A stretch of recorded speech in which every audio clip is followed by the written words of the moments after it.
Good day, ma'am. My name is Armando Seromira Jr., Bscrim 2, Section D. Today, I will report Chapter 5. The topic is parole. Parole defined. Parole is just like conditional pardons. It refers to the conditional reliance of a convict forms correctional institutions after he serves the minimum terms of his prison sentence. It does not have a effect of excusing the criminal liability of the convict.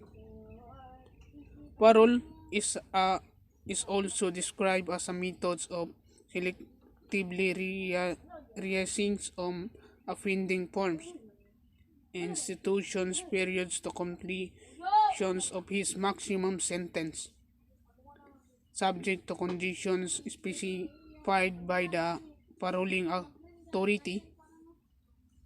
Principle of parole. The government extends to the convicts a privilege by releasing stems from persons before their full sentence is served. The government enters a release contacts with the convicts is an exchange for their promise for abide by certain conditions. Convicts who violates the law of the conditions of parole can return to prisons to complete their sentence. The government retain control of paroles until they are dismissed from parole. Other terms to remember. Carpeta. Carpeta refer to the institutional records of inmates with consent of his meeting of commitments or other issues by a court after conventions. The prosecutors' informations and the decisions of a trial court and appellant's court. The prosecutors' informations and the decisions of the trial court and appellant courts is any certified of non-appeal, certified of detentions and other pertinent documents of the case. Parole supervisions. Parole supervisions refers to the supervisions surveillance by provisions and parole officers or a parolee. Parolee refers to the prisoners of reliance of parole. Prison's record. Prison's records refers to informations concerning an inmate's personal circumstance, the offense the committed, the sentence imposed, the criminal case number in the trial and appellate court, the date he committed serving his sentence, the date he was reserved for confinement, the place of confinement, the date of expirations of the sentence, the number of previous convictions is any and his behaviors on conduct while in prison. Release document. Release document refer to the discharge on parole issues by the boards of pardon and parolee.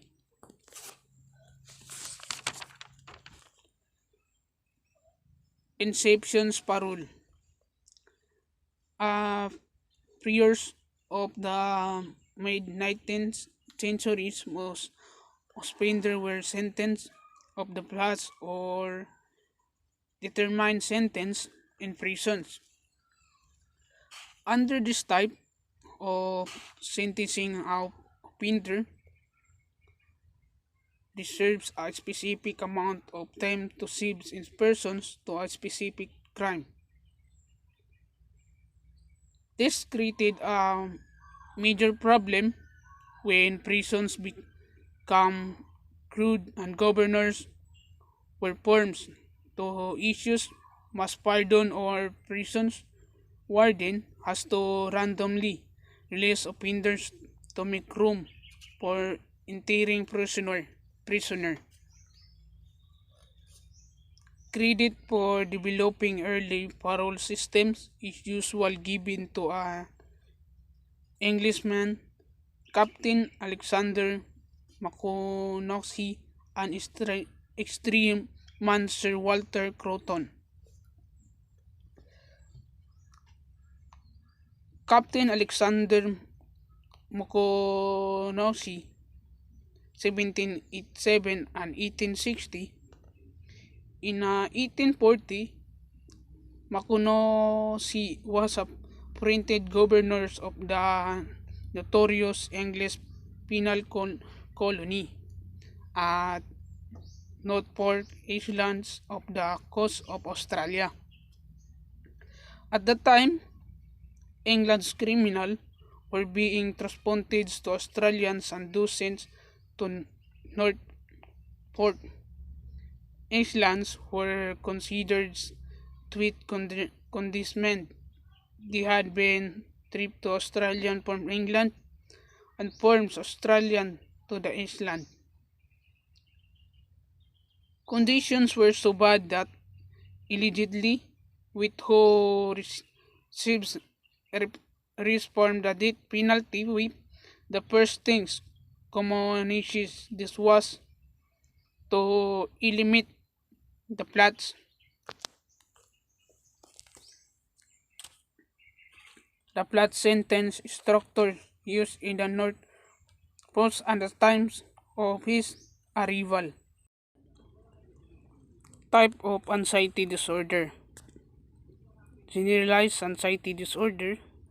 This disorder involves excessive, unrealistic worry and tensions, even if their symptoms include realness or feeling kind up, difficulty concentrating, irritability, muscle lesions, and deteriorateness, depth disturbance, and unwanted intrusive worry. Observes compulsive disorders or OCD. People with are plagued by contacts, truth, or fear that cause them to perform certain ritual or routines. The disturbing truth are called obsessions are anxiety provoking truth that will not go away. One may have a repetitive truth of killing a child or being comment, commented by the handshake or of having an knowing heart someone is an trafficking accident and the ritual and cold positions or interestability those engaged in behaviors. Person with an reasonable fears of constantly wears his or her hands compulsive counting truths and shaking. Panic disorder. This disorder keep recurring attack to persons in intense fear or panic, often with feeling of invading domes of death. People with these conditions have feeling of tortures that strokes suddenly and repeatedly with no warning.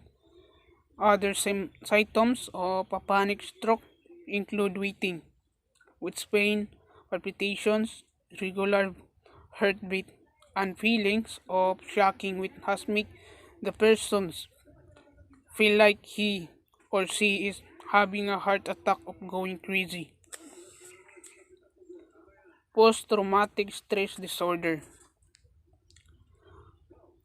is a condition that can develop following a traumatic and or terrifying event such as sexual or physical assault, the unexpected death of a loved ones, or a natural disaster. People with PTSD often have lasting and printing truth and the memory of the event and tend to emotionally numb. The Vietnams were afraid to have a process updated specific province. A specific province is an intense fears of a specific object or situation such as sex, heights, or fearing phobia is a exaggerated, unrealistic fear of specific situations, activity, or object. Social anxiety disorder. This also called social phobia. It involves overwhelming worry and self-consciousness about everyday social situations. The worry often certains on affairs of being judged by others or behaving a way that might cause embarrassment of leads of ridicule. There are three types anxiety according to Freud. Reality anxiety. Reality anxiety refers to fear of real dangers in external world. Neurotic Neurotic anxiety refers to fear that instinct will get out of control and cause the person to do something or which her or she will be posted. Moral anxiety. Moral anxiety is the fear of conscience people will develop super superjust tends to feel quality with then do something that is contrary to moral code by which their house wins decide. Anxiety disorder and criminality among offender with antisocial personality disorder, the presence of anxiety disorder may increase behavior problem and limit participations in offender rehabilitations program and work training. People with EPD and anxiety disorder have high rate of self-speaking behavior and untreated anxiety disorder may also increase the risk of substance misuse with in truth increase the risk of recent spending.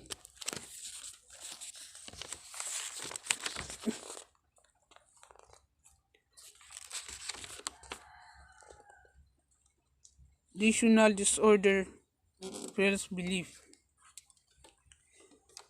Delusional disorders is sometimes refers to a pareo- paranoia.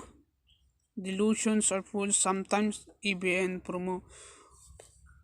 preposterous belief that are not part of the person's cultures.